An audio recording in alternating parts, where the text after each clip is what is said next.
to next contest, second round, men under 90 kilo. In order to be representing Tajikistan, Komroshov Ustupirion. In blue judogi, representing Germany, Olympic medalist Eduard Trippel.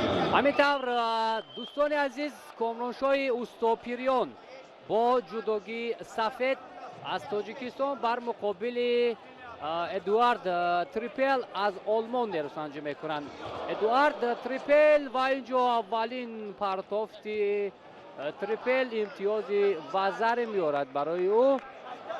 یادآور میشویم که در گرند اسلم دوشنبه ماز کامرانشاه اوستوپیریون از ادوارد تریپل از آلمان شکست خورده بود با یک وزری و اکنون ما متوجه میشویم که این نوبت قصد ناکامی در دوشنبه بوده رو میگیرد کامرانشاه یا نه. از اولین رسش‌ها ولی متاسفانه در کوتاه‌ترین فرصت اینجا ادوارد تریپل توانست که کامرانشاه اوستوپیریون را شکست بدهد. با یک سرعت خیلی بلند اینجا ادوارد تریپل نروسنجی کرد و امروز اکنون از 4 نفری که تاجیکستان را نمایندگی میکردند یک شکست خورد. شادمان ریزایف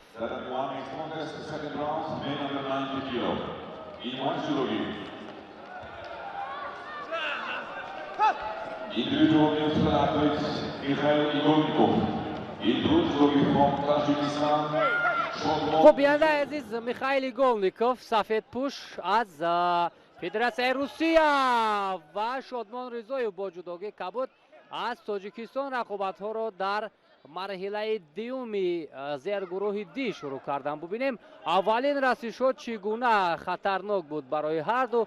فشار شادمان ریزایف در اینجا بیشتر بود. اورلاندو کروز میخواهد این نروسنجی رو همین حرکت آخر رو یک بار بسنجد که شادمان ریزایف اینجا با گرفتن وزر مشرف شد یا نه. البته تفتیش ادامه دارد.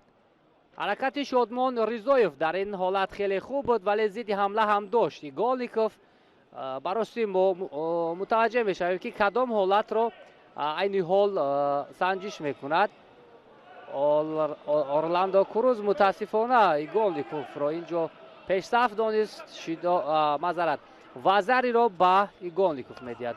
شادمان ریزایف باید سراسیمه نشود. ایگولنیکوف تجربه خیلی خوبی مسابقات با نفوذ را دارد اما شادمان هرچی خوبتر هرچی تیزتر میخواهد که امتیاز از دست رفته را جبران کند. پهلوان تاجیکستانی میخائیل ایگولنیکوف 27 ساله است. نماینده فدراسیون روسیه 114 رقابت سطح مسابقه های مختلف را هم انجام داده است. از گرند اسلم 6 نشان طلا دارد. ببینیم تفاوت چگونه است. اشتراکچی بازی های المپی است. میخائیل ایگولنیکوف در توکیو 2020 برای مدال برنجی مبارزه برده بود که موفق نشد. مقام پنجم را اشغال کرد و همین حالا برای شادمان ریزایف بیشتر حرکت لازم است و امتیازی از دست رفته را جبران کند. به هر حال وقت خیلی زیاد است ولی سراستیمگی پهلوان ما باید کمتر شود چون میبینیم او بیشتر سراستیم است و با آسانی تسلیم میشود یا نه. نه رقابت را باز داشت در اینجا داور و از پای داشتن نادرست با ایگولنیکوف هم شیدو میدهد.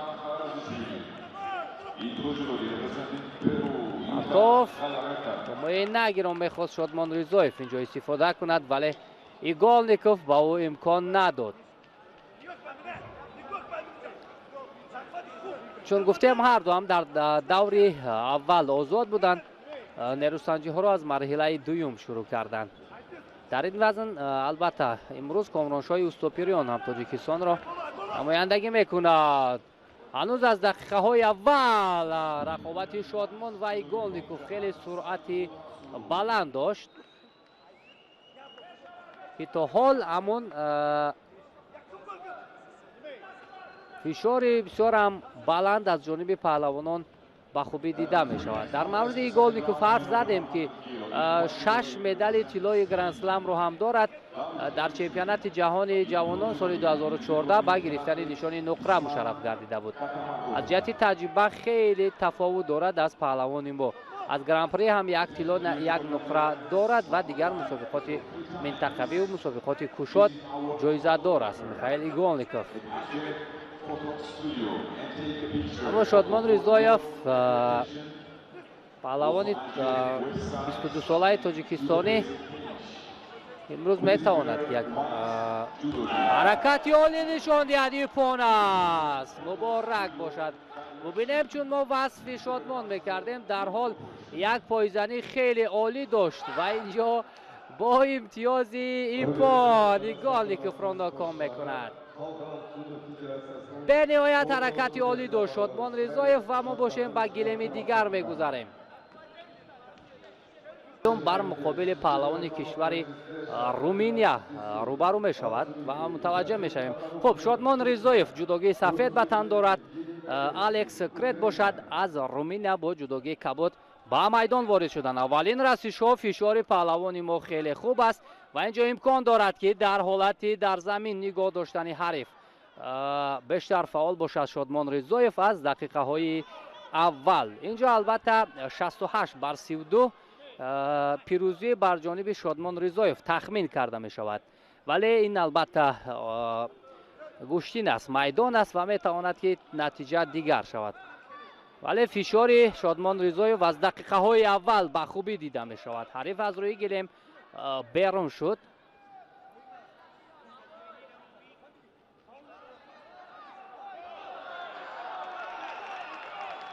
алекс Крет 22 сол дорад, намояндаи кишвари Руминия ва 116 рақобат ҳам аз мусобиқоти бонуфуз анҷом доданд. миёни ҳамдигар Шодмон ва Крет боревон нахӯрданд. маротибаи аввал аст ки рӯёрӯи ҳам қарор мегиранд ва ҳалоки дарона маҳз аз ҷониби Шодмон Ризоев буд ки нуқтаи ниҳоӣ чандон барои паҳлавони мо муфид нашуд. аз чемпионати ҷаҳони ҷавонон соли 2022 медали биринҷӣ дорад паҳлавони кишвари Руминия ва як маротиба ҳам дар мусобиқоти гранд-слам барои нишони тилло мубориза мебурд. дар Анталия соли 2022 ҳалоки даруна. акнун бояд иҷоза надиҳад Шодмон Ризоев ба ин ҳарифаш то учиматаро истифода кунад. аз ин ҳолат баромад ва тавсияҳои фотеҳ Маҳмадбековро мебинем. Шодмон Ризоев паҳлавони мо албатта ки аз ҷиҳати тактика бисёр ҳам фаъол аст ва ана ҳамин гуна партовҳоро ҳам иҷро мекунад, вале ин навбат бидуни натиҷа буд, вагарна мавқеияте ки Шодмон Ризоев ишғол кард бисёр хуб буд. Шодмон як хислат дорад ки ҳама вақт мехоҳад таҳти рақами аввал дар майдон бошад, бештар фишор меорад, аксар ҳолат саросима мешавад, вале ин навбат чун мо дидем аз паҳлавони кишвари Русия қафо мемонд аз Иголников, вале бо як ҳаракати бисёр ҳам ҷолиб тавонист имтиёзи ипонро соҳиб шавад ва камфаъолӣ Крет ҳам ба хубӣ мушоҳида мешавад. дифоъаш албатта инҷо шидо меорад ба ӯ. ин ҳам ба нафъи Шодмон Ризоев аст. паҳлавони мо ба хубӣ дурахшида истодааст дар ҳамин ҳолат, аммо бояд аз ҳад зиёд наздик нашавад, чун Крет дар иҷрои учиматаю ҳалоки даруна бисёр хатарнок аст. Шодмон ҳарифро мехоҳад наздик кунад. ҳарду ҳам аз гиребон доштанд ва акнун шидо шояд ба ҳарду диҳад довар.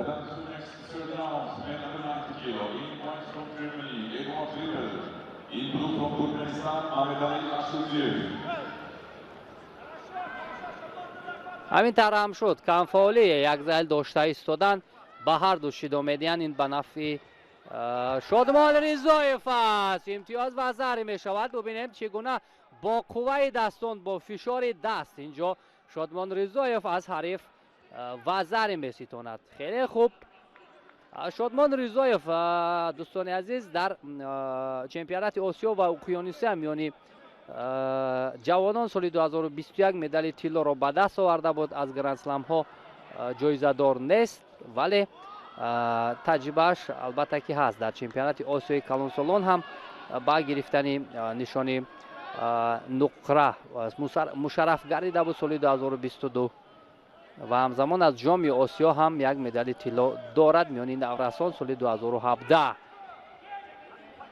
акнун бо як вазаре ки пешсаф мешавад, набояд беаҳамиятӣ кунад паҳлавони мо ё ақибнишинӣ кунад. ҳарчанд бояд кӯшиш кунад. бисёр ҳам мавқеияти хубро пайдо кард Шодмон, вале то кунун акнун истифода карда наметавонад. бисёр олӣ буд. метавонист дар кӯтоҳтарин фурсат дасти ҳарифро шикаст бидиҳад, дасти ҳарифро лад бидиҳад аниқтараш ва ӯро шикаст бидиҳад. лад бардошт гумонам Шодмон. аз ангушти пои худ ишора мешавад ва умед мебандем ки ин чандон хатарнок нест барои Шодмону Ризоев. ва инҷо акнун мураббӣ Алекс Кредро довар аз лаби майдон ба қавли сур мекунад, хориҷ мекунад ва ҳаракат идома меёбад. гунае ки дар гранд-слами душанбе Шодмон пешсаф буд ва баъдан аз ҳариф қафо монд бо ду вазари. ҳамин корро бояд такрор накунад паҳлавони мо. вале бубинем дифои ӯ барояш хатар овард. дигар бояд дифоъ накунад, ақибнишинӣ накунад Шодмон Ризоев ва инҷо аз рӯи гилем мебарояд. агар инро ҳам довар ба инобат гирад мутаассифона мешавад. барои паҳлавони мо набояд ин гуна шавад, зеро зери фишор қарор дошт Шодмон Ризоев. як вазари дорад, ин чизро бояд доварон ба инобат гиранд, чун паҳлавони мо аллакай имтиёз дорад. дарҳол бояд ба ӯ шидои сеюмро нишон надиҳанд.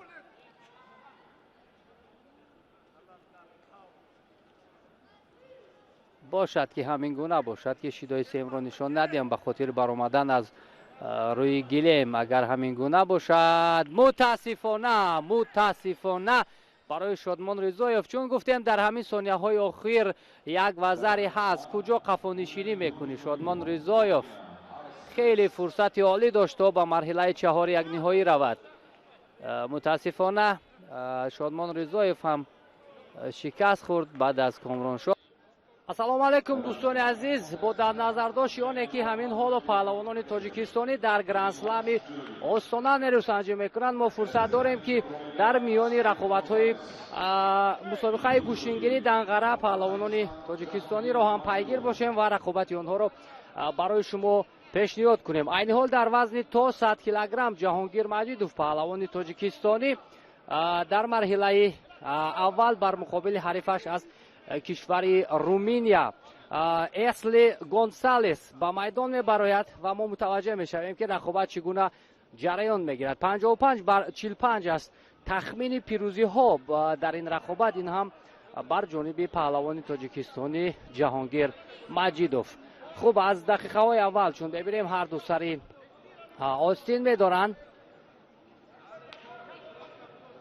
хеле мустаҳкам доштааст инҷо Маҷидов, аммо набояд яктарафа дошт.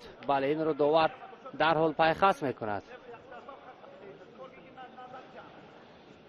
аммо камфаъолӣ ба ҳарду. инҷо Орландо Круз довар аз кишвари Доминикан. шидо медиҳад ва акнун мутаваҷҷеҳ мешавем ба ҷараёни рақобат. хуб, паҳлавони 34-солаи Руминия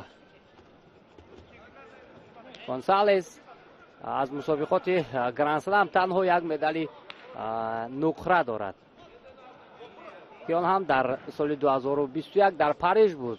аммо акнун Ҷаҳонгир Маҷидов ба сабқатҳои ҷаҳонӣ дар вазни то 100 килограмм худро ба таври арзанда нишон медиҳад. мавқеият барои паҳлавони мо, аммо инҷо аз рӯи гилем берун мешавад Гонсалес ва албатта шидои дуюм ба хотири берун шудан аз рӯи гилем با پهلوانی کشور رومینیا.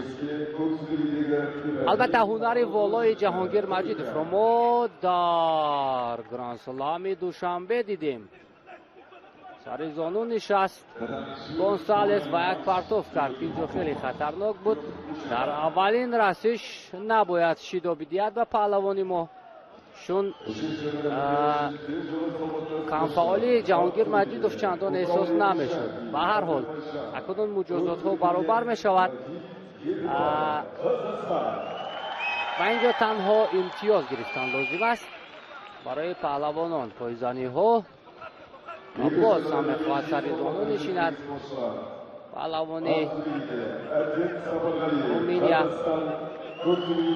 باید رقابت را اکنون داورش را میکند که باز از مرکز ادامه کنند. خوب، در مجموع دوستان عزیز امروز در روز آخر مسابقه گرند سلام استانا جهانگیر مجیدوف، کامرانشاه اوستوپیریون، شادمان رضایف و تیمور رحیموف کشور ما را نمایندگی خواهند کرد که در با دست دادن فرصت البته ما در این جریان از رقابت آنها نیز شما را آشنا میکنیم. اما توجه میکنیم به همین نیروسنجی جهانگیر مجیدوف که سرعت چندان بلند کسب نکرده است و موقعیت را نباید گذاشت به حریف، اما کم فعال بودن هم خطر دارد انیفترش.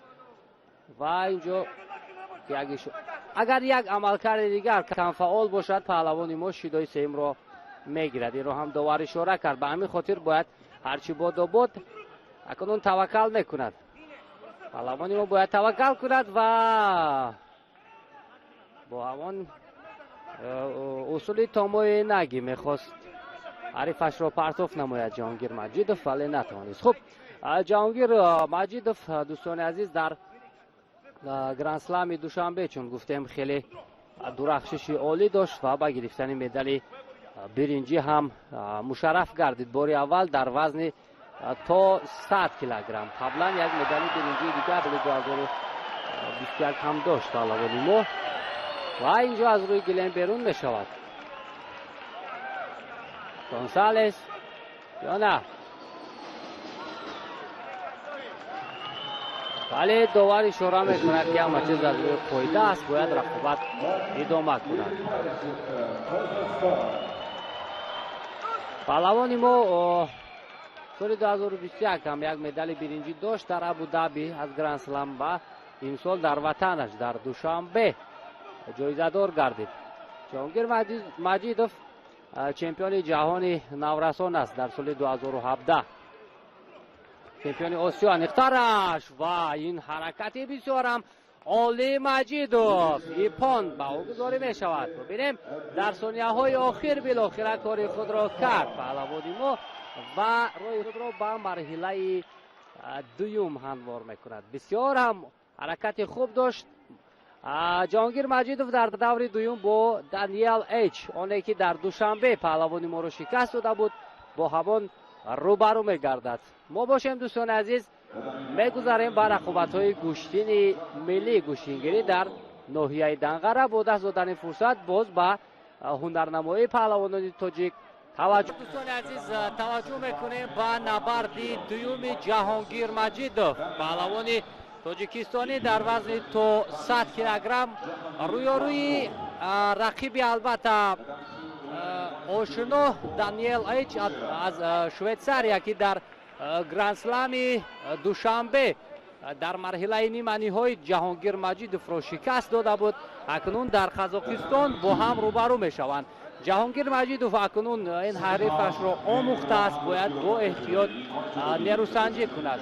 اینجا تخمین ها 52 بر 48 بر جانب دانیل ایچ است، اما هنر و مهارت مجیدوف امروز الکی اثبات شد که او میتواند که یک نیروسنجی ارزنده بر مقابل دانیل ایچ نشان دهد.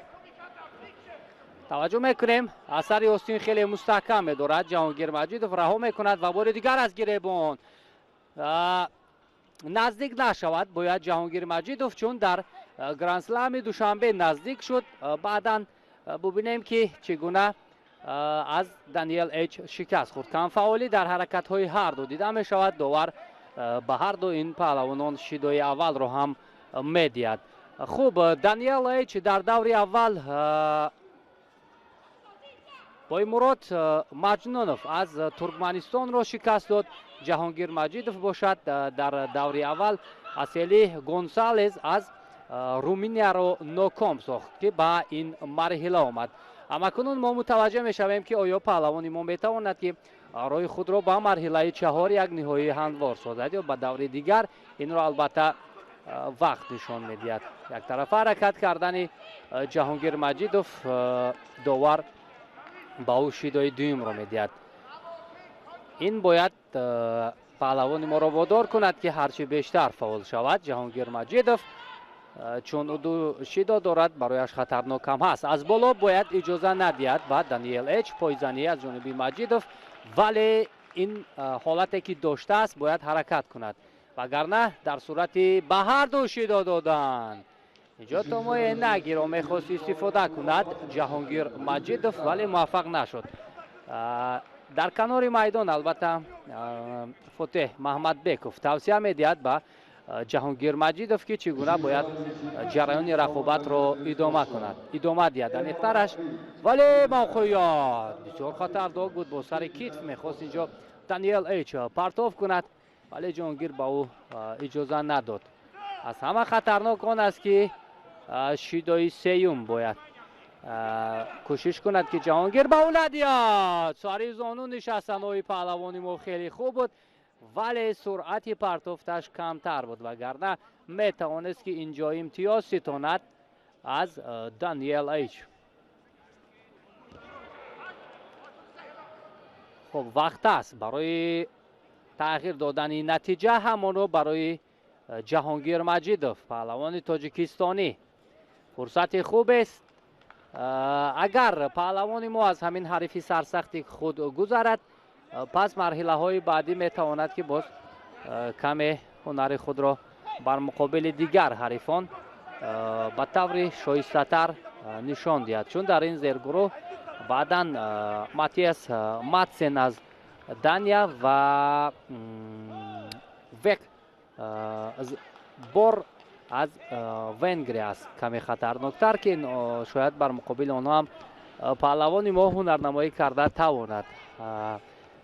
ҳадафи асосӣ айни ҳол ҳамин паҳлавони Швейтсарияро аз садди роҳи худ бояд берун кунад Ҷаҳонгир Маҷидов.